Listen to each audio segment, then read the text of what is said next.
Hi guys, Reverend Crystal Cox here, and something kind of funny, not so funny, but kind of funny. I had someone ask me the other day, so what, are you a preacher now?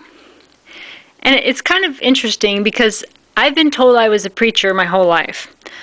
A lot of people close to me for the last, 20 years at least, have said, I don't need a guru, or people will seek me out because they do need a guru, or they'll just call me up and ask me questions about alternative medicine, or all kinds of different religions, or visions they've had, or dreams they have, or how they can be more intuitive, or if they can develop their psychic ability, or, all kinds of questions about their life and their spirituality and their health. And this has really been decades for me. I'd pull over and pick up a hitchhiker, and then I just start talking to them about something in their life. I never really considered myself a psychic. I just felt like a tool of spirit, a tool of God, goddess. And when I was young, I didn't use the terminology goddess, really, or spirit. I just felt like I was being led. Like voices in my head sort of deal. I just really felt strong. I didn't really hear like a voice outside of my head. I didn't really see a vision. I just felt like it was like a thought in my own mind. And I knew I need to pick the person up, and then I would talk to him about something, and quite often I'd end up getting something in my car or something out of my trunk, and I'd give it to him. Like this one person, I knew they really wanted to write, and I knew they were traveling and what they were going through, and I had just bought this little recorder, and so I just gave it to them in brand new batteries so they could record their trip. And of course, there's the safety factor of it, but I just always knew, and I've always been led to where there's someone that needs to hear something from me. And ironically, at the same time, I end up getting led to places where, I get messages. So it's been kind of interesting, but that's been my whole life. And even like recently, when I went to Kauai for like 4 months, and I just wandered around, and I would meet people, and I would just know things they needed to hear. And most of the time, people are very receptive, and they're just wowed. And, and it's not, I try to be, as humble as possible. It's not about me. I don't know what I'm saying before I say it. I just feel like in this in the pit of my stomach, like I really, really need to say this to them. And if I don't, I'm going to regret it. Like almost like this sadness, like somebody's died if I think about walking away and not saying it. Like they just really need to hear it.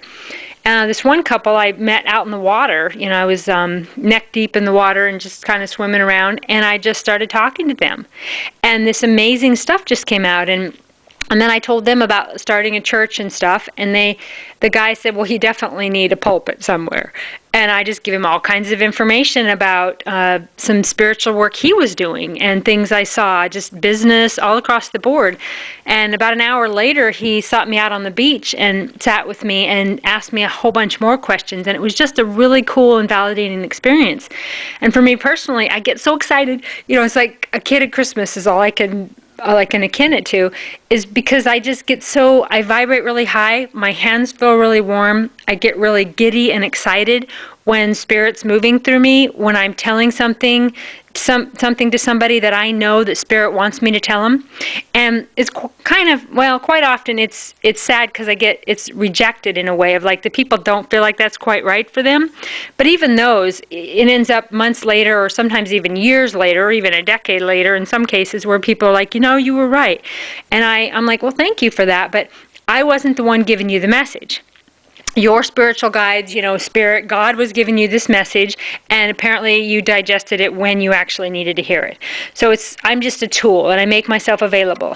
And I've actually said prayers, even in my teenage years, that I was available to answer prayers of, I know it's almost like a Hallmark movie or something where people will pray to God or talk to their angels, and I'm available. So if I'm in the vicinity where I can help anybody that's prayed or asked angels or asked Spirit for help, if there's anything I can do, I make myself available like that. So I'm on call for God. And I've been that way my entire life. So when people say, are you a preacher now? And kind of make fun of me calling myself Reverend Crystal Cox.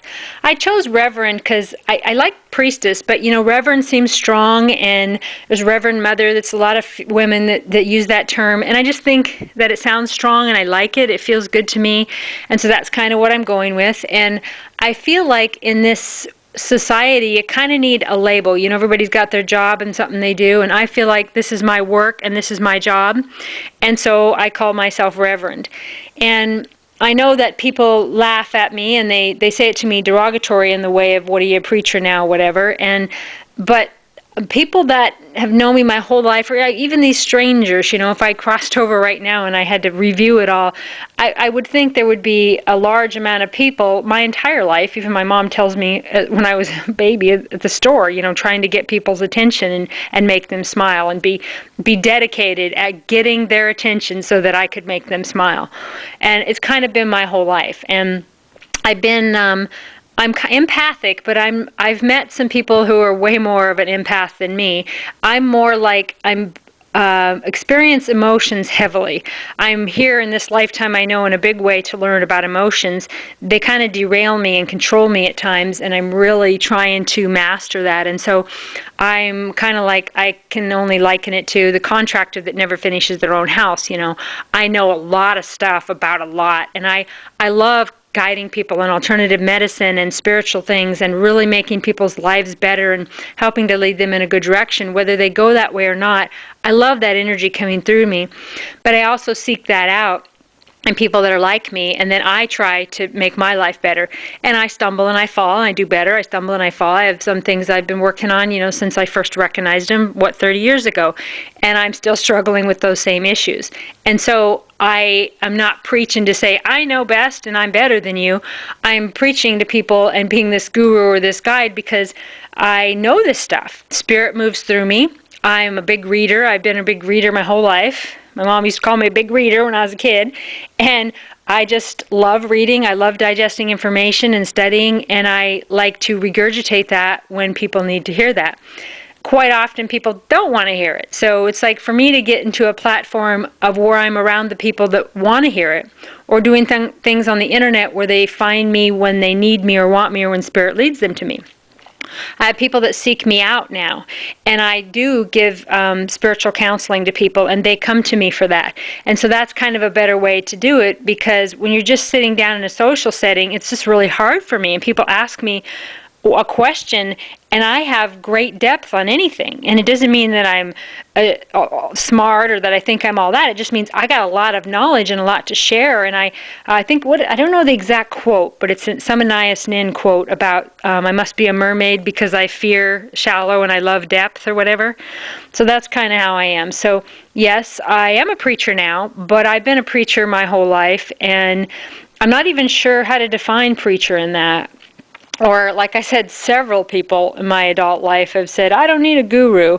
But, years later, they usually end up seeking me out and saying, hey, what's your thought on this or what's your thought on that? And I do it too. It's nice to seek someone out that is intuitive, or that you might feel is psychic, or that has a direct line to your spiritual guides and can help validate what you're going through and give you support. And I seek that out myself a lot. I really do believe in that realm. So I guess if I had to say yes or no, I'd say, yeah, I'm a preacher now, but I've always been a preacher, and I've always been a minister. I've always been spreading the good news, and the good news is that you can heal your body with herbs. You don't have to go to Western medicine.